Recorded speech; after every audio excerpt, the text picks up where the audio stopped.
প্রায়শই শুনতে পাই পরীক্ষায় অকৃতকার্য হয়ে নিজের জীবনই বিসর্জন দিয়ে দেয় শিক্ষার্থীরা। দিন দিন এই জীবন বিসর্জনের সংখ্যা বৃদ্ধি পাচ্ছে। এর পিছনে কী কারণ রয়েছে?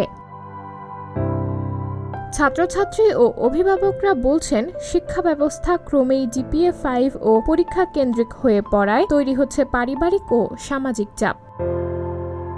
শিক্ষাবিদদের মতে, ফল নিয়ে অতিরিক্ত হইচই এবং জ্ঞানার্জনকে চরম প্রতিযোগিতামূলক করে তোলায় হতাশা বাড়ছে শিক্ষার্থীদের মধ্যে। সম্প্রতি বিবিসির গবেষণায় উঠে আসে, বরিশালে JSC পরীক্ষায় GPA-5 পাননি সেটা জানার পরই বাড়িতে এসে গলায় ফাঁস দিয়ে নিজের প্রাণ নিয়েছেন 14 বছর বয়সী এক কিশোরী।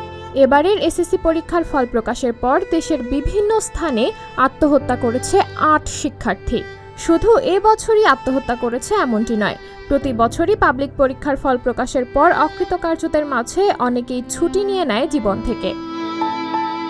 এই বিষয়ে শিক্ষাবিদরা কিছুটা দোষ গণমাধ্যমকে দিয়ে বলেন, ভালো ফল অর্জনকারীদের ওপর গণমাধ্যমগুলো বেশি বেশি আলো ফেলার কারণে ক্রমেই সংকুচিত হয়ে আসছে অন্যদের জগৎ। প্রতি বছর পাবলিক পরীক্ষার ফলাফল প্রকাশিত হওয়ার পর ডজন ডজন ছেলেমেয়ের আত্মহননের খবর কি আমাদের একটুও উদ্বেলিত করে না? অভিভাবক শিক্ষকদের দেওয়া চাপের কি ভূমিকা নেই শিশুদের ব্যর্থতার গ্লানি নিয়ে বিষ খাওয়া বা গলায় দড়ি দেওয়ার পেছনে? পাশ করেও শিশুরা আত্মহত্যা করছে সর্বোচ্চ গ্রেড না পাওয়ার জন্য।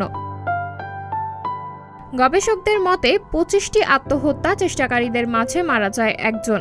সেই সাথে আত্মহত্যার বিরুদ্ধে সচেতনতা বাড়ানোর জন্য পৃথিবীব্যাপী কাজ করা সংস্থা suicide awareness voice of education জানাচ্ছে, 100 জন নিজের জীবন শেষ করে দেওয়ার কথা ভাবলে তাদের মধ্যে গড়ে 25 জন শেষ পর্যন্ত চেষ্টা করে। শিশুদের আত্মহত্যার থেকে রক্ষার কোনো উপায় কি নেই? অবশ্যই রয়েছে। পরিবার এবং সমাজের এই সময়ে পাশে দাঁড়ানোটাই বাঁচিয়ে দিতে পারে অকালে ঝরে পড়া জীবনগুলোকে। যদি বাবা মা সন্তানের পরীক্ষার ফলকে সামাজিক সম্মান রক্ষার হাতিয়ার বলে মনে করেন, তাহলে অসহায় শিশুদের বাঁচানোর রাস্তা খুবই চাপা, সংকীর্ণ। এই সংকীর্ণ পথের সমাধানে শিশুদের পাশে দাঁড়াতে হবে পরিবারের, পাশে থাকতে হবে শিক্ষকদের। সাবরিনা জলিল, সবার কথা।